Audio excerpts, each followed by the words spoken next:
Tēnā tātou. Te whānau, welcome back to the Planting Seeds podcast. Your support for the show is always greatly appreciated. And when I first started doing the podcast back in 2019, there was a lot of great momentum, and I used to put out, who would you like to have on?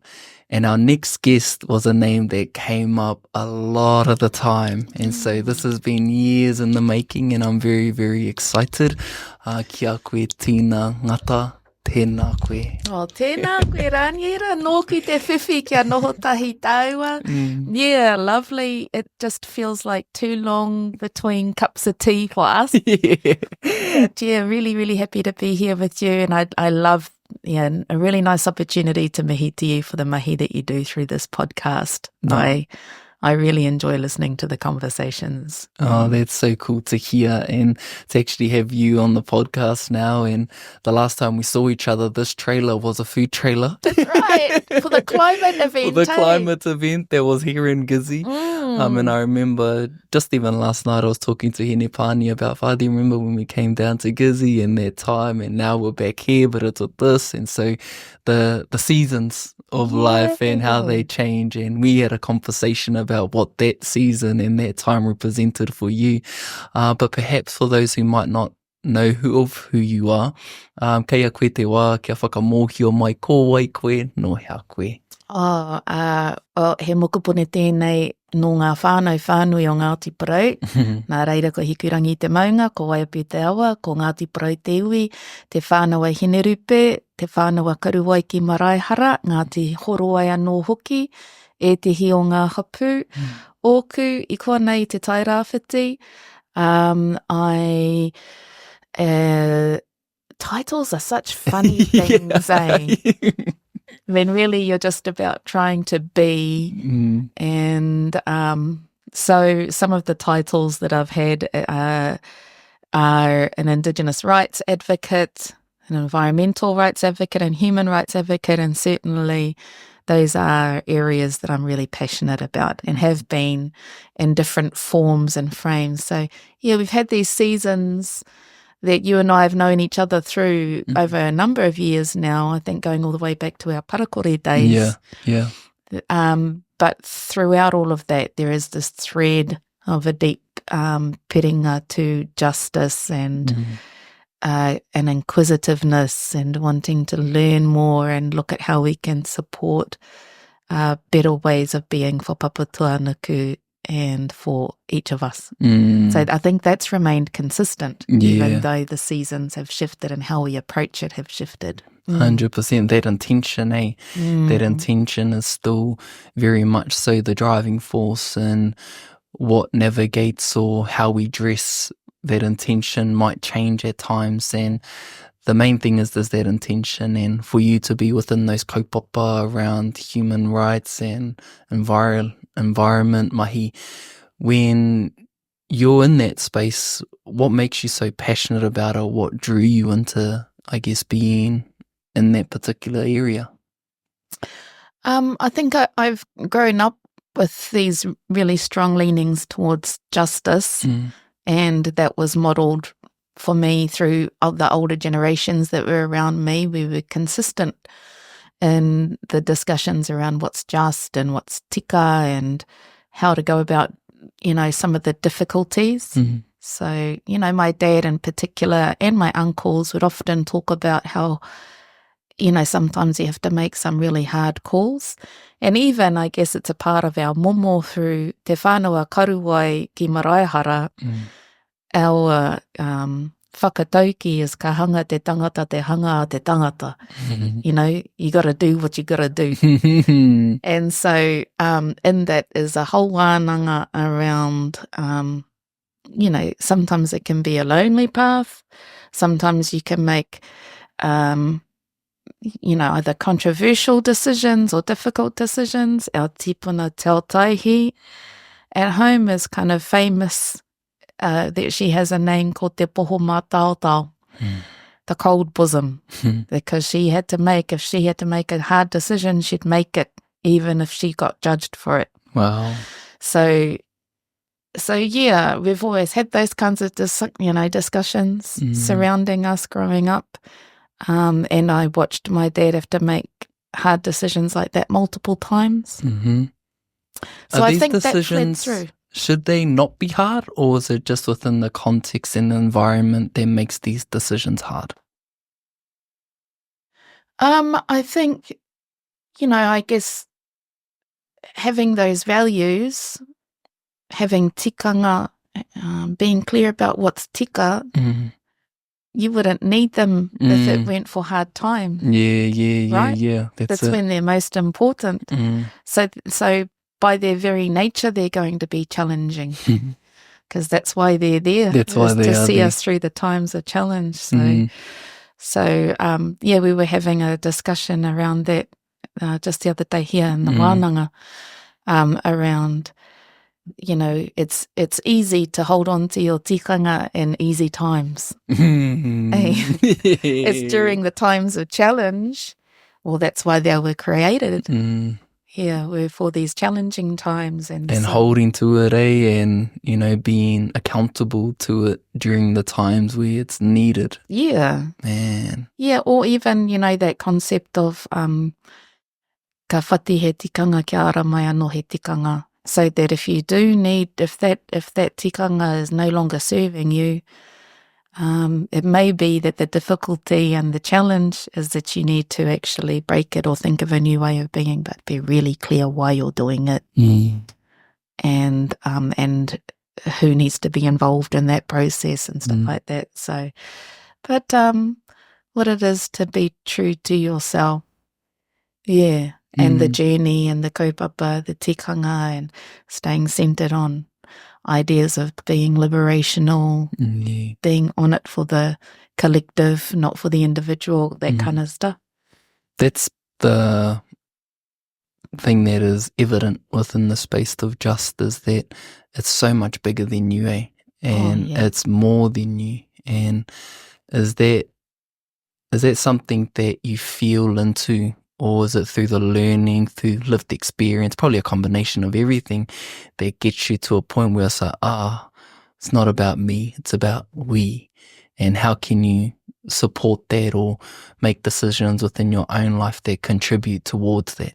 Right? Yeah, and I think I think it's a knowing, it's an instinctual knowing. You only have to look at an ecosystem and understand the concept of biodiversity to know that we can't survive in an isolated individual space. We need to focus on connections, being connected to each other, being connected to your space, being connected to your time, all of those things. But I think that there are, for me, my learnings on my journey remind me of that because the forces, particularly in the space that I work on around, racism, colonialism, capitalism, all of those forces are forces that are inherently disconnective. They're all forces that seek to put you into an individual unit because that's so much easier to then commodify you if you're an individual unit. And so... whereas if you're together, there's less need required from the forces that may be.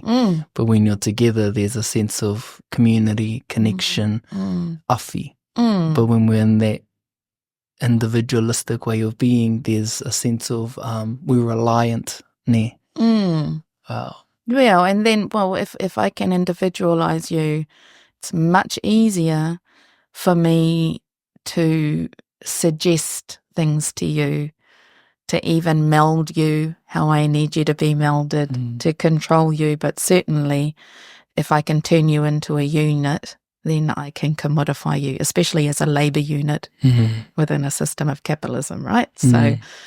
So that learning came as a part of my journey. I didn't know that, but that served as a reminder. When I came across that learning, I was like, that's right, that's another reminder that we are meant to be connected. We're not meant to be.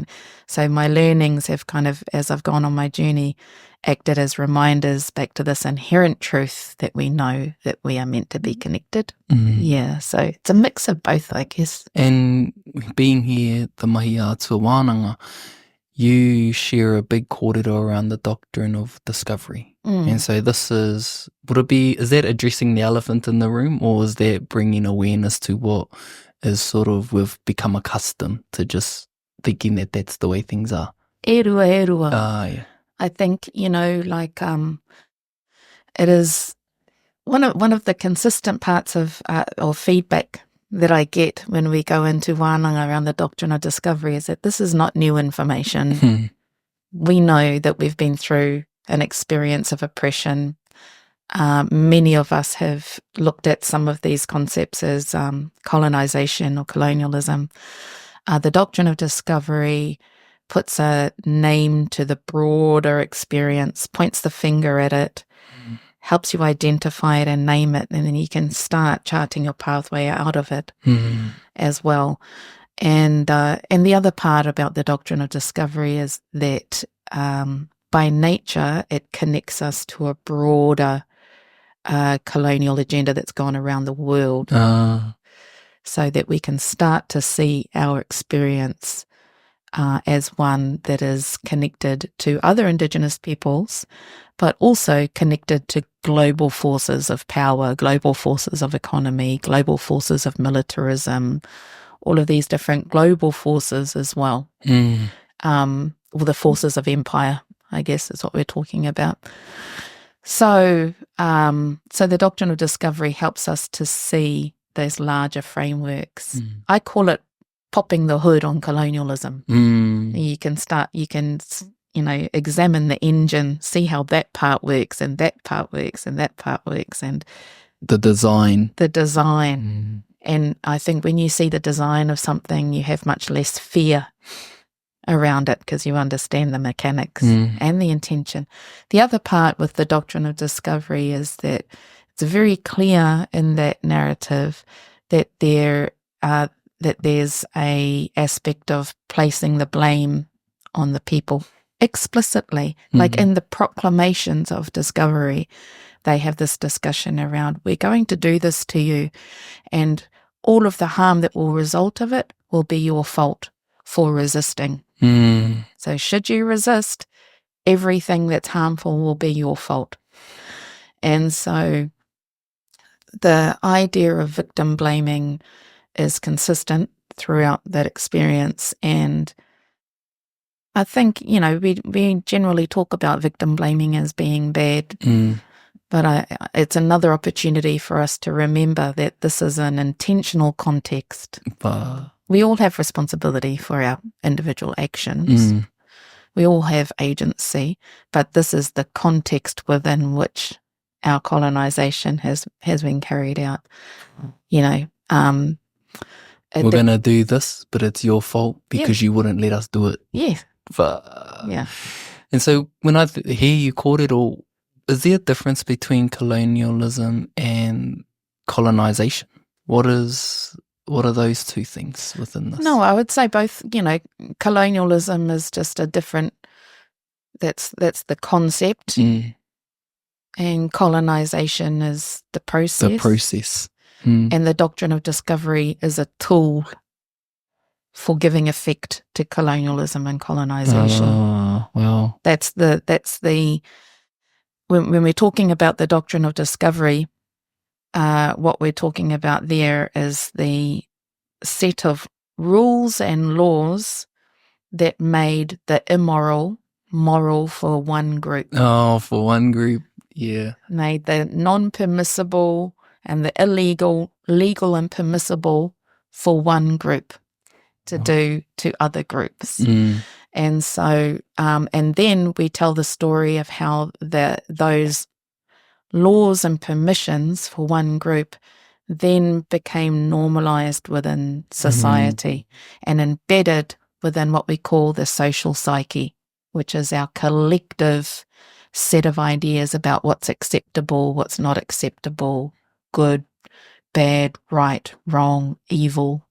All of those things became constructed out of these laws and permissions that became a part of what was considered normal and became a shared language around the world.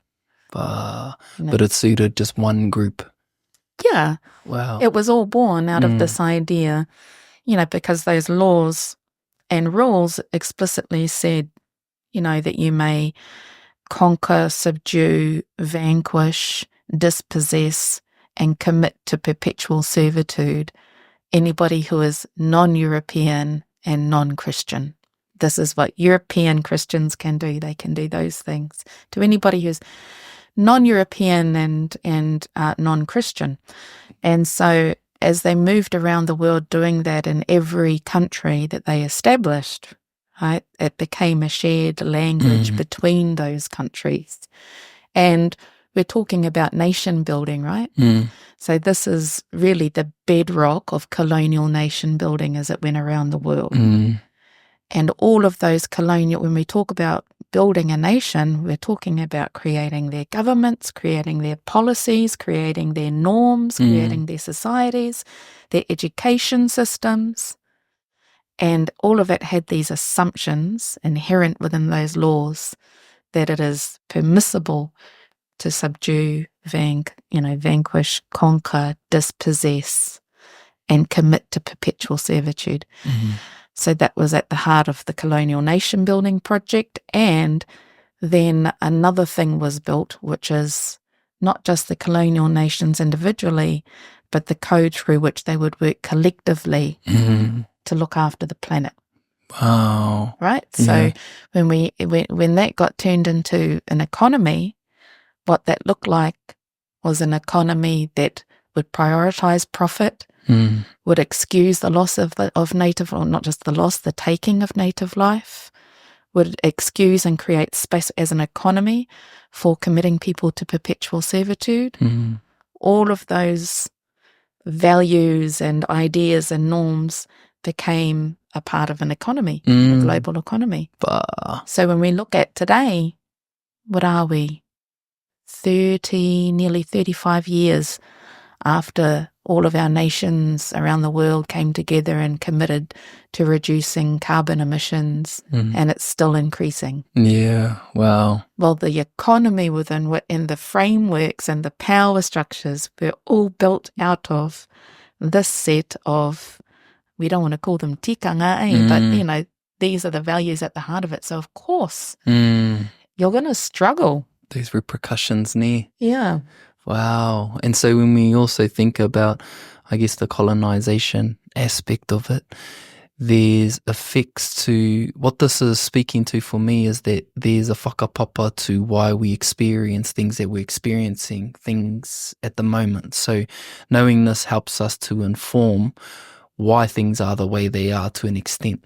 And so understanding that, it helps us to have a bit more compassion or understanding around those aspects of self. And I heard you share a story or share parts of how the war fit in that, because of how our tipuna came back and there was a lack of support for them and what they came back with. Was that part of it, or was that, yeah? So the story that I shared in there was partially connected to the idea of the savage warrior myth. And the savage warrior myth is particularly pertinent for Māori, because that has been one of the dominant functional colonial fictions that has framed us, and we've then been used in particular ways. So the savage warrior myth, I think if you look at Papa Moana Jackson's lecture on Once We're Gardeners, and he talks about the way in which colonizers, as they went around during the Age of Discovery, so-called Age of Discovery, they needed to bring riches back to the monarchs, and in many cases they weren't able to. And one of the reasons that they came back with was that there was this savage warrior race that stood between us and El Dorado, or between us and bringing back the riches. Now, they're just trying to save their lives, because some of them would get executed for coming back empty-handed. With nothing. Right. But nevertheless, this idea of a savage warrior race that was standing between you and the things that your monarch was insisting you would do caught on and it's been consistent throughout that age of discovery. And if you move that forward, particularly to when those people were coming into Te Moana Nui a Kiwa, the idea of the savage warrior race was very prevalent at that time. So there were two kind of colonial stereotypes that they created around us. One was the savage noble warrior, the noble savage trope for our tāne, and the dusky maiden trope for our wāhine, which saw wāhine as sexually available commodities there to appease the crew of the various boats. And in fact, our first experience of cultural appropriation in the moana happened when Cook's crew wrote their reflections and sent back their reflections of the different ceremonies that they saw. And there was a London socialite and brothel owner called Charlotte Hayes who took those reflections of Cook's crew and turned them into themes for orgies in the brothels of London. What? And then wrote pornographic periodicals that she sent out across Europe and Britain based on the observations of Cook's crew. So that's the first time that we experienced cultural appropriation in Te Moana Nui a Kiwa. And from that point on, there's a whole history of wāhine being presented through this colonial lens as these sexual commodities, of our moana itself being a place where you escape reality, the reality of Britain, Europe, and also the Americas. And we still see that today, right, in moana tourism, that we're a place to escape to. And if you're a place to escape to, we don't want to hear about your problems of rising sea levels or plastic pollution or militarism, because that disrupts our escape vision. So there's a lot of implications for that. I get that. So we became people, the wāhine became someone to escape to, somewhere that was a site of pleasure, and our places became that. And the men became savage warriors, somebody to be conquered to get to the wāhine, to get the land. So the savage warrior trope, or what I call in a play of artist Rachel Rakena, some of her work, the savage haka peep show, because that also, there's a sexual objectification to our men that happens through that image of the savage warrior as well. So that has taken many forms as militarism, and militarism is an unavoidable part of the doctrine of discovery and the colonial complex. As explorers went out, they were generally naval boats.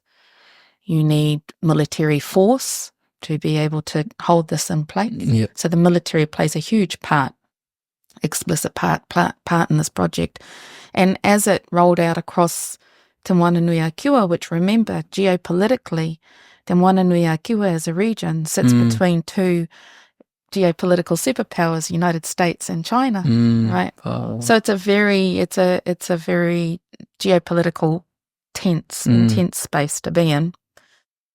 And it's always been important to hold military power in that place. In those areas. A lot of travel and transport and shipping lanes and all of those things happen in across our moana region. So militarism in Te Moana Nui a Kiwa has always been huge. Now the savage warrior trope, it's also linked to incarceration, incarcerating our men in particular, but that's also been used as a way to commodify our men. So if I can convince you that the best way that you can show up as a Māori is to show up as a warrior, that's what it is to truly be Māori, is to be violent, particularly when I ask you to be violent, to perform your haka, to be savage for me on call, then I can also get some value out of that, right? True. So the creation of our people and the simplification, Because yes, of course, we had conflict, combat, and warrior histories like everybody. But we're so much more than that. Yeah. But we've been simplified, and again, it's like that what we were talking about at the outset around turning people into an individual. It's, again, I'm going to cut off all these other parts of your complexity and define you within this within that box. Yeah, this one-dimensional vision that you're a warrior. So through our particular colonial experience with the savage warrior trope being particularly applied to Māori, that made us very attractive when it came to the military and the warfare. Now, around the world, it's a common practice that it's the underclass that will be used on the front lines of battle. So here we have an intersection of us being cast as savage warriors, as well as being an underclass, being expendable. So that naturally leads to us being utilised within the military complex, right? Within a colonial military complex. And when that happened for our papas who went away to war, very different practice to what our tipuna before that had undertaken. And even warfare is a very different practice. So they're going over there and they're literally getting alcohol dropped to them in the field because that's what the military believed, that was what would help them handle their stress. So they're getting crates of rum and alcohol dropped to them in the field. And no other form of support. No other form of support to help them deal with the things that they were seeing and experiencing, the war trauma. And so they brought that back. And again, when they came back into their communities here too, no tikanga, no process for helping them to deal with the trauma of what they dealt with. You can read about this in the Veterans Claim. And so very damaged, traumatized young men are being brought back, and the only thing that they're given is alcohol. They've been exposed to hyper-violence, and that has its consequences. And they're still being told that the best way to be Māori is to be a savage and a warrior, even though you're no longer on the battlefield anymore. So when I was talking about that, I was talking about that in our wānanga as a way in which our colonial experience has suggested these ideas about who we are and how to be, and how functional that suggestive process is in upholding colonialism, but also how that has been a channel for alcohol and how addiction has been curated through colonisation. And then you layer that on top of this process with those proclamations I was talking about, that and everything that shall happen will be your fault. So when we talk about addiction and distress and violence, there is still this overarching, even in our services that we develop to try and help, there's this overarching narrative that there's something wrong with you. And I'm here to fix you. As opposed to, here is our collective experience as a community. And can I sit with you in your mamai, in your distress, and let it be, and understand that how you are is a natural product of our collective experience. Wow. And let's wānanga what our pathway through this should look like. Man, that is so powerful and very clear. And the whakapapa to things that are being experienced, but how deliberate it was. Because the narrative is something that you bring everything back to. It's the narrative that is being shared, and being able to control how people think or what they think of themselves, or enticing people to do things that they don't want to do just through narrative alone. And so can you speak about narrative and I guess the significance of how that has played the biggest role within how things have been? Yeah. I mean, we can use this government as a really excellent example of how important it is to control the narrative. Because when they control the narrative, if you have a look at, for instance, David Seymour's talking points, very important for him and for them and their narrative that they frame everything in terms of fairness and justice, right? So anything that's pro-Māori is unfair. And they can only do that in the absence of the narrative about colonial harm, right? So that's why it's important to understand that story, as difficult as it is, because, you know, we often hear people don't want to wallow in the negative stories about harm. But if we don't remember that this is the context that has created our situation, it's much easier for David Seymour to suggest to you that we all started off on some magic even playing field and anything that's pro-Māori is unfair. Right? So that's the importance of understanding the framing of the narrative, is that I need you to understand why it's necessary for us to have these added policies to support our reo, to support our parenting, our distinct forms of parenting, to support our distinct approaches to taiao. Because we've been through this process, and that creates the context for why these things are necessary. So you can see how them controlling the narrative is so important for them to be able to position themselves as the good person, right? Yeah. And that's another thing about narratives, is that Western narratives are inherently binary. Black and white, you know, the black hat and the white hat, the evil villain and the good hero, all of these kinds of things are right and wrong, and who wins and who loses. It's binary. And I've often thought, when you start to look at the complexity of our tipuna, of our pūrākau tipuna, where they were just deeply complex, multifaceted, multidimensional, characters, how boring it must have been for our tipuna to listen to Western storytelling. And so, so even in that, there's this beautiful wānanga about how to hold complexity and how to have graceful complexity in the human condition, so that you can still find aroha for someone even when you're disagreeing with their current actions or, you know, pathway that they're on. Because otherwise it's this, you fall back into this black and white, good and bad, and actually this or that. You're you're not my mate, you're my enemy. Why? Because I disagree with you. Because I disagree with you. And so, you know, even the way, you know, taking a step back at the way in which we construct our narratives, that, you know, moving away from these binaries and allowing for complexity so that you can still find your aroha and walk together. All of those things, again, help us to stay connected to each other and resist those colonial forces to individualize. Wow.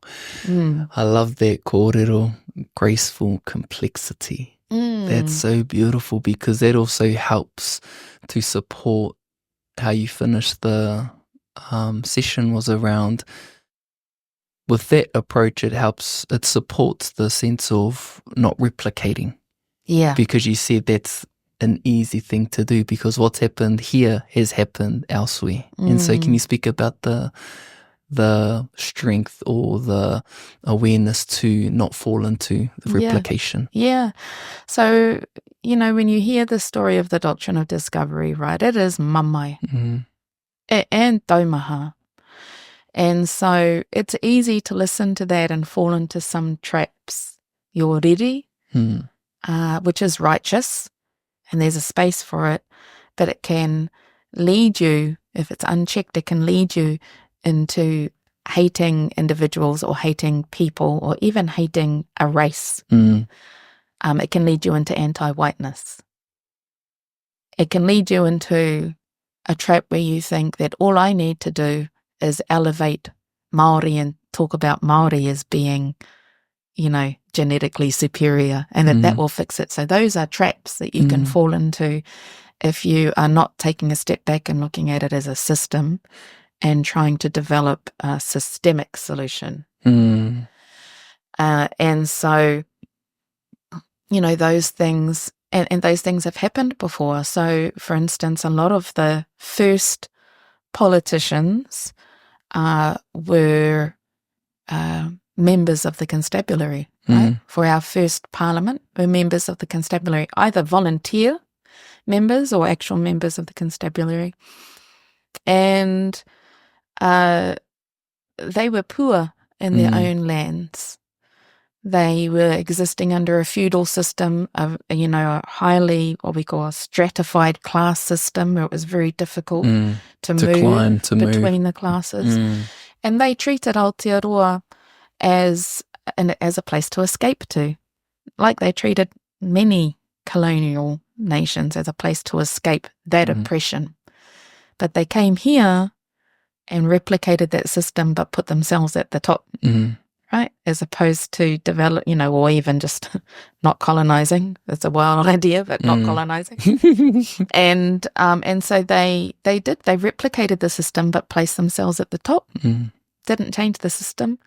And now even their mokopuna is at risk, because that system has spread around the world, created a global economy that is threatening the continuity of humanity. So it doesn't serve anyone at the end of the day. But it can be, we can easily fall into the trap of replicating those harmful systems. And then you're not dismantling the doctrine of discovery, right? Because the doctrine of discovery isn't a person. It's not that Pākehā politician. It's not even David Seymour. It's an ideology. It's a philosophy born out of a set of laws, and it's kept in place through policy and through systems. So we have to take a systems approach, otherwise we'll fall into the trap of hating individuals, further individualizing ourselves, not seeing them in us. Like, this will be a really controversial thing to say. A little bit of David Seymour in many of us. Come on, man. Don't say that. It's true. And one of my favorite theorists and thought leaders is Ta-Nehisi Coates, right? And Ta-Nehisi Coates talks about that if you as a person are oppressed for long enough, who knows what you'll do and how you'll justify it in your mind, what it is that you'll do. Even if that oppression isn't real, but you feel oppressed for a long time, you can convince yourself to do some things that you might not do in other circumstances. And so I think it's really helpful to be aware of the potential so that you can keep yourself in check. If you give yourself a pass, if I give myself a pass and say I'm not racist and I can never be racist, I've just denied myself the opportunity to explore how racism operates through me, through you, as a vessel. So you need to do that difficult thing of keeping yourself in check and having a think back and going, man, maybe there is some potential for me to be that, to be that thing. And what would those circumstances be? And what would I do to stop myself going there? And what could I do now in terms of how I frame the world, perceive problems, perceive issues and challenges, and perceive myself to respond to that. Yeah, so just that kind of deep thinking and the complexity, Yeah, I know that there are people in leadership who are adverse to the idea of a tiriti-centred constitution, of changing how we wield power. And for me, that's really where we need to head to. Wow. There's no decolonisation in Aotearoa without changing our power system, because that power system, that's the colonial nation building, which at the heart of it has Indigenous dispossession. So So we need to change how we wield power. But I know that there's some of our own leadership that are adverse to that. And I used to get angry at that until I stopped and thought about, with aroha, that if I had been the person who over however many generations or decades had been fighting to get proximity to power for my people, I finally have that proximity to power after that many decades. And I finally am in the position now where I can pick up the phone, call an MP, and they pick up. And I can sequester funds before a budget is even released for my people's liberation or, doing well in this world. I'm going to protect that. And so if you're going to come along and say we need to change how we wield power, you better be very clear about what the alternative is. If you're going to ask me to sacrifice that journey, not just my journey, but the few people who came before me, their journey too, that's my responsibility to protect the fruits of that journey, right? So when again, that's what I mean, like, can I see myself in them? I don't agree with them, but can I see myself in them to have enough aroha to open up the wānanga? Because there's a challenge in that for me to be more articulate around what the alternative power system's going to look like. Otherwise, who am I to expect them to give that journey up? They don't know me.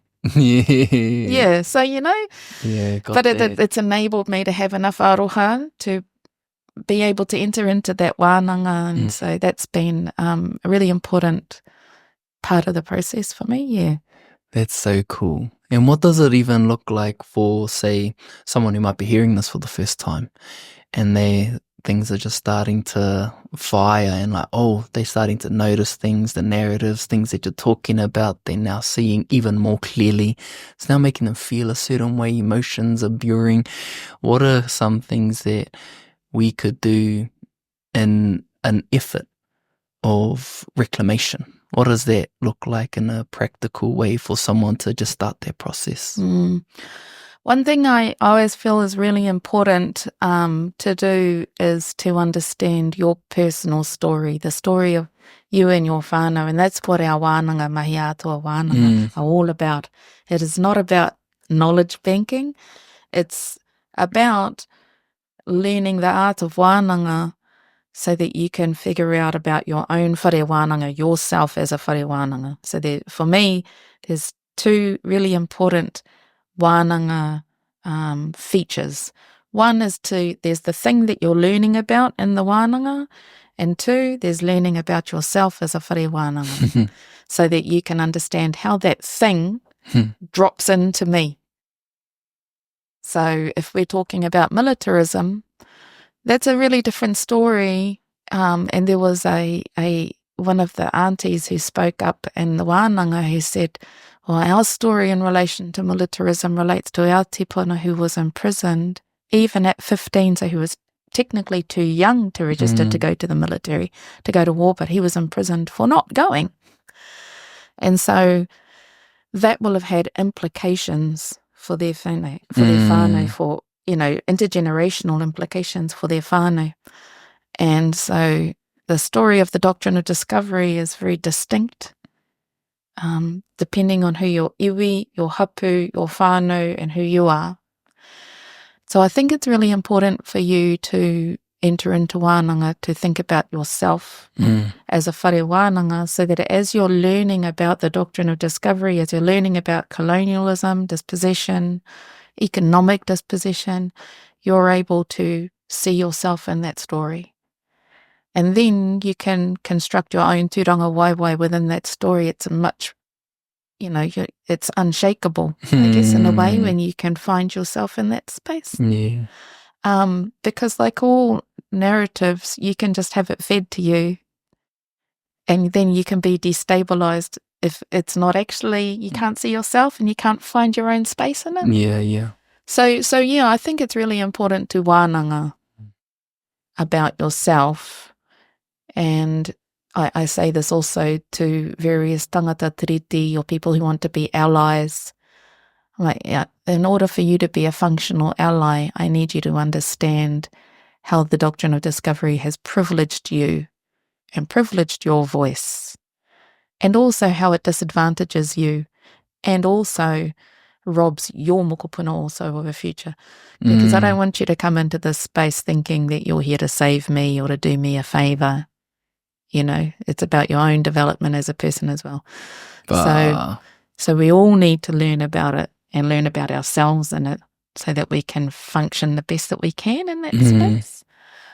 And then I think when you can do that, you are a much more effective dismantler because you'll find your area to dismantle. Yeah. Like, it's not my job to dismantle, for instance, the role of the Doctrine of Discovery in relation to our rainbow whānau.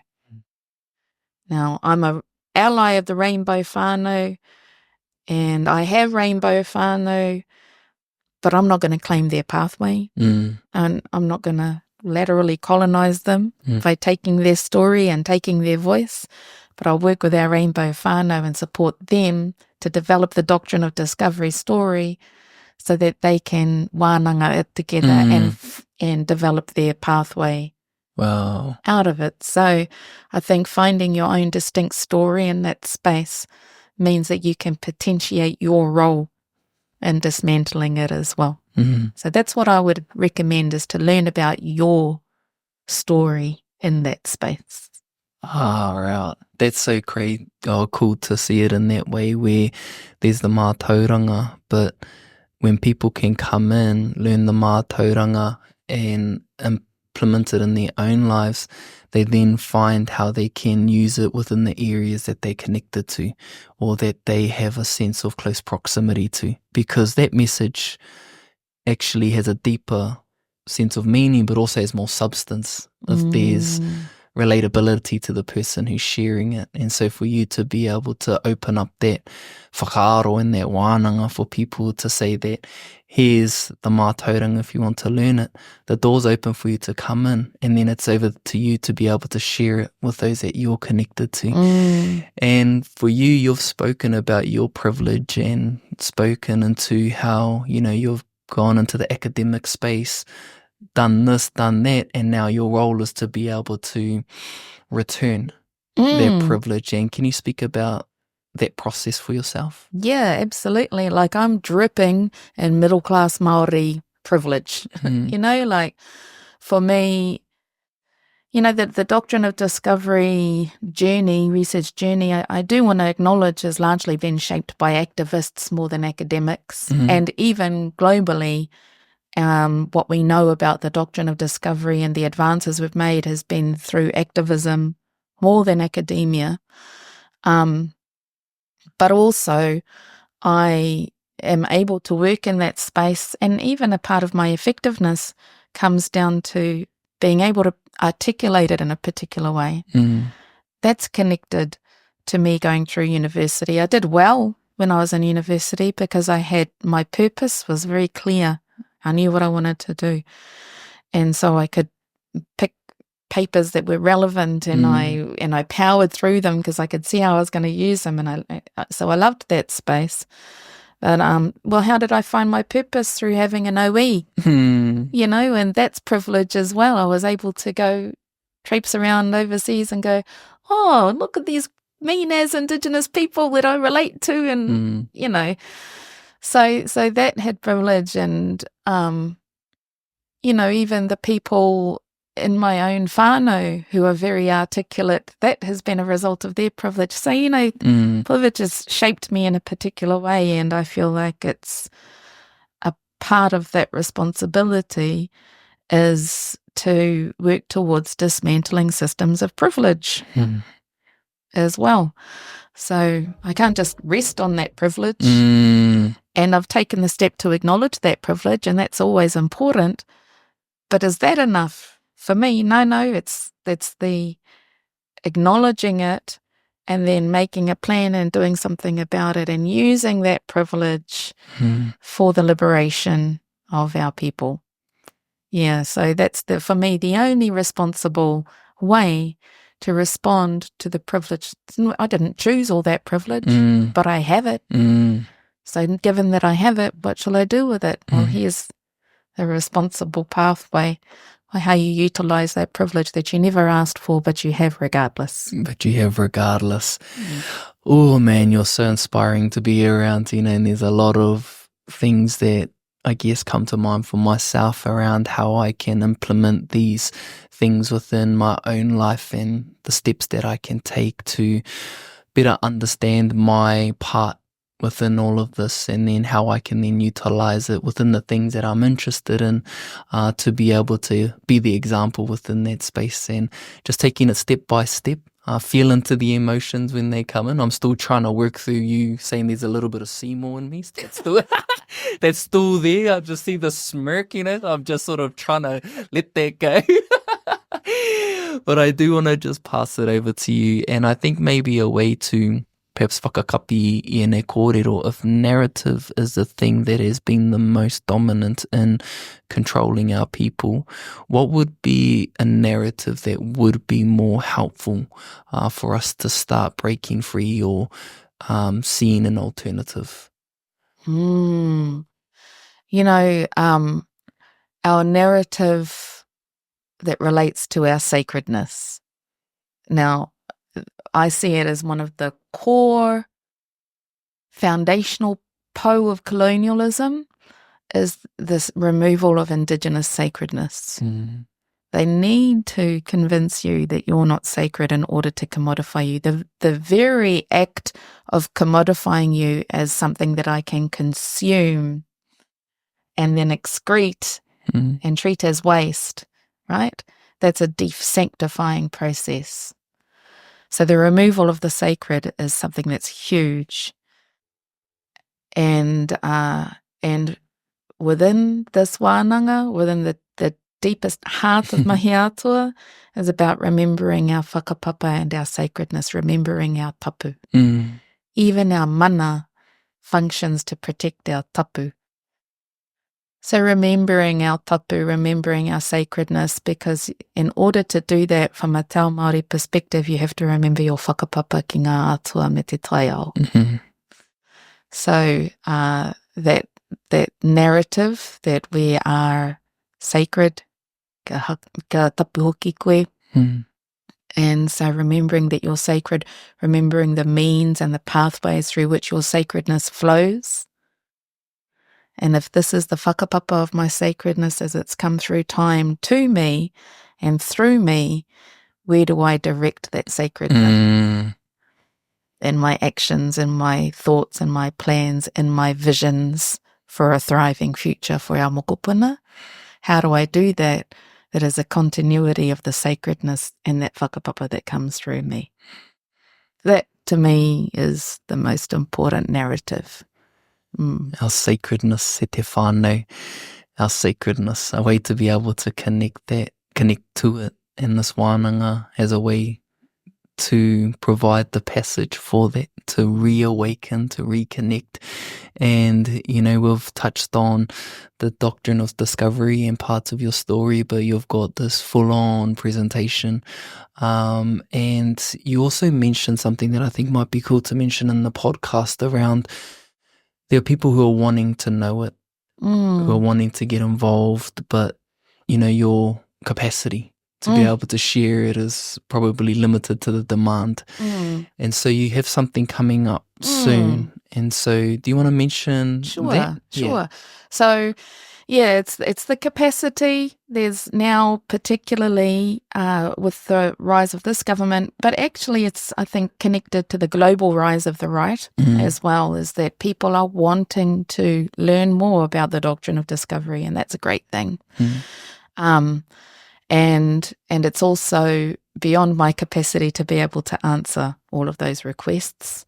On top of that, though, understanding the Doctrine of Discovery, if you want to really do justice to that corridor of injustice, and approach it with a way that's mindful of how it's landing within people, that this isn't an intellectual history. This is something that we carry in our bones.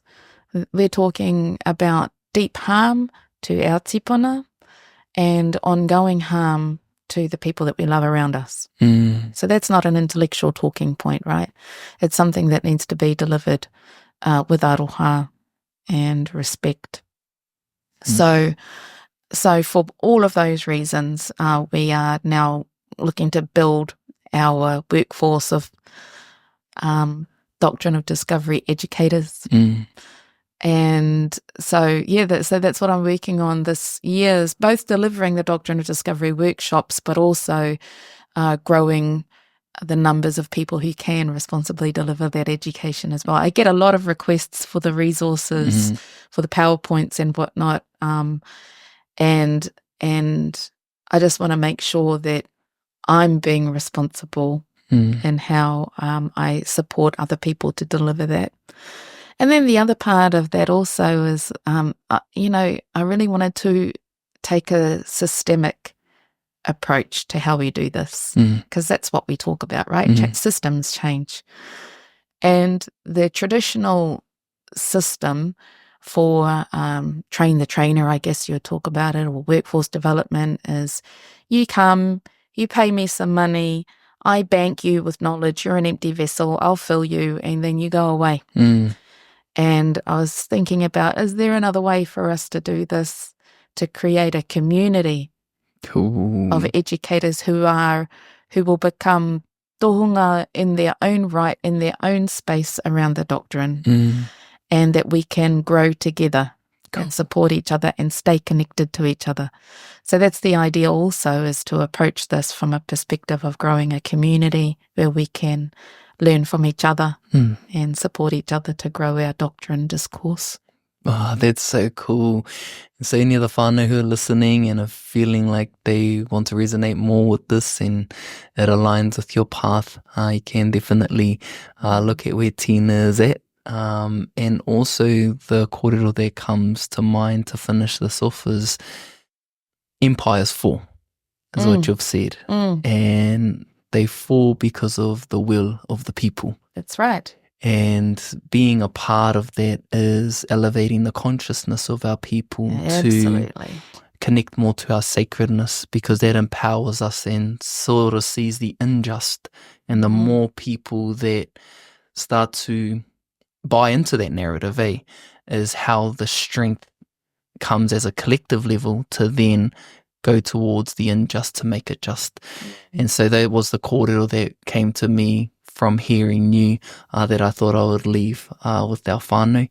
But just want to thank you so much, Tina. The path that you're on, can feel the taumaha at times and how much deep learning that you have done. You've probably had moments where you've just felt a lot of emotion, rage, sadness, tears. And you even said to me, the moment I stop crying when I do this, it's a tohu that there might be something that needs to change, but because you still have those high emotions and you still have deep care for it, I just want to acknowledge the shoulders that you have that is holding all that weight. And I'm looking forward to you building this community so that you feel that there are people there to awhi you, but you can awhi them. So i runga i tērā ngā mihi kia koe. To our listeners, thank you for tuning in as always. Kia ora tātou. Kia koe anō hoki te ngāne. Kia ora rā. Kia ora. Boing!